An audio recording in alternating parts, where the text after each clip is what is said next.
Պուտին մարդասպան, Լավրով մարդասպան,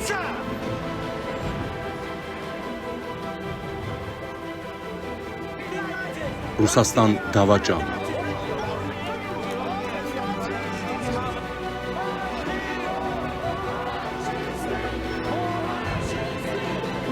Ֆաշիստներ, բազա հեռացիր, բազա տուն վերադարձիր, մարդասպաններ, հեռացեք դավաճաններ, վաշխառուներ, դուք խաղաղապաներ չեք, դուք վաճառականներ եք,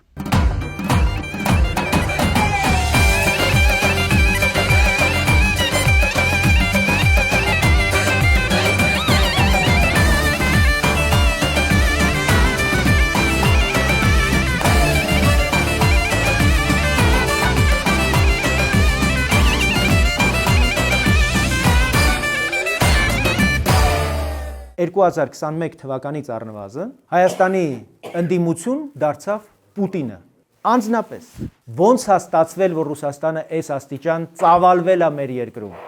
մեր կոնֆլիկտների վրա, մեր թշնամանքի վրա։ Ոչ ոք չի ասում, որ մենք պիտի անցյալը մոռանանք կամ առավել եւս ուրանանք հարևանների հետ հարաբերությունները կարգավորելու համար, բայց մենք պիտի որպես պետություն պիտի կառավարելի դարձնենք հարաբերությունները մեր հարևանների հետ։ Սա կենսական կարևոր է, որպեսզի մենք կարողանանք հնարավորինս նվազեցնել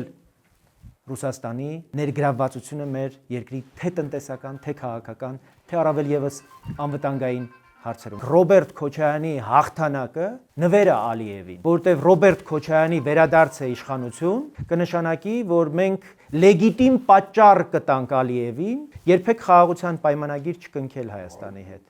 որովհետև նրա վերջին հայտարարությունները բավարար են, որ ալիբի ունենա Ալիևը միջազգային հանրությանը ցույց տալու, որ Հայաստանը խաղաղություն չի ուզում։ Քոչարյանը եւ իր տերը Պուտինը, ով մեր երկիր պատերազմ էր բերել թե 16 թվին, թե 20 թվականին, մի նպատակ ունեն այդ պատերազմների արդյունքում կազմաքանդել մեր պետությունը եւ դարձնել իրենց կայսրության մի ծայրագավառ։ Իրենք համարում են, որ սա ժամանակավորապես կորսված տարածք է եւ իրենց կլիենտներին, այս մակաբույծներին ուղարկել են, որպեսզի այդ նպատակը կարողանան իրագործել։ Իրականում դրանք ոչ համբալ են, ոչ դոդ են, ոչ էլ անուղեղ, որտեղ մեր համոզմամբ համբալը նսեմացնում է Ռոբերտ Քոչարյանի իրական քաղաքական էությունը։ Ռոբերտ Քոչարյանը պետական հանցագործ է, մարդասպան է, քաղաքական մարդակեր է։ Ռոբերտ Քոչարյանը պիտի քաղաքական կախաղան համվի հանրապետության հրապարակում։ Ծառուկյանը դոդ չի, ժողովուրդ ջան։ Ծառուկյանը մեր պետության մաֆիական բնույթի, քրեաօլիգարխիայի սիմվոլն է։ Սամվել Կարապետյանին, որ ասում եք անուղեղ, իրականում մարդը իր ունեցվածքը պահելու խնդիր է լուծում։ Իրանք Հայաստանը նույնիսկ պետություն չեն համարում։ Մեր նպատակը ժողովրդի իշխանությունը կասկածի տակ առնելը չէ։ Մեր նպատակը ընդդիմություն լինելն է, որպեսզի այդ իշխանությանը աշխատացնենք, որակյալ տեմպ ստանանք, որակյալ արդյունք ստանանք եւ ձեր առաջադրանքները գնանք կյանքի կոչենք, հաշվետվողականություն եւ թափանցիկություն պահանջենք։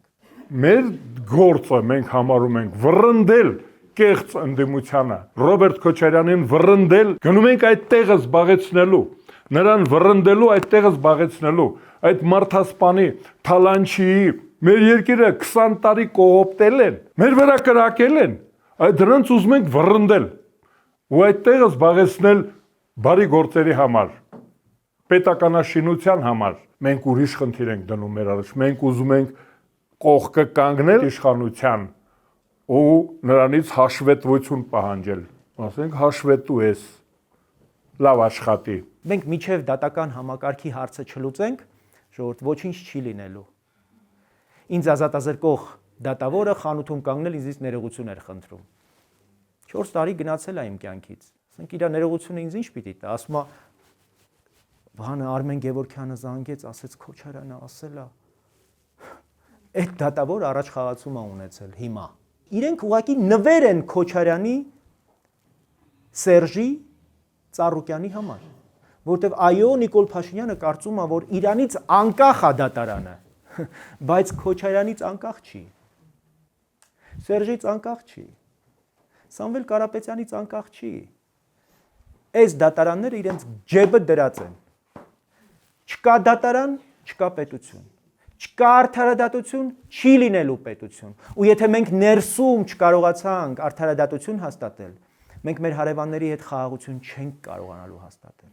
Որտեվ հարևանները տեսնում են, որ մենք ներսում չենք կարողանում պետություն լինել։ Այդ ո՞նց ենք որպես պետություն մեր հանձնառությունները կարողանալու կատարել։ Արդյունքում դառնալու ենք մեր միջազգային գործընկերների առաջ ոչ պայմանագրունակ պետություն, նեդագավառասպասոբնի։ Ումա պետք պետություն, որը իր միջազգային պայմանավորվածությունները չի կարողանում կատարել։ Մեր պետությունը դժվար կացության առաջ է եւ մենք իրավունք չունենք դասալիք լինել։ Անտարբերությունը ամենասոսկալի դավաճանությունն է այս պահին։ Մենք չենք կարող մեր պետությունը դավաճանել։ Քվեարկիր համար 18-ին։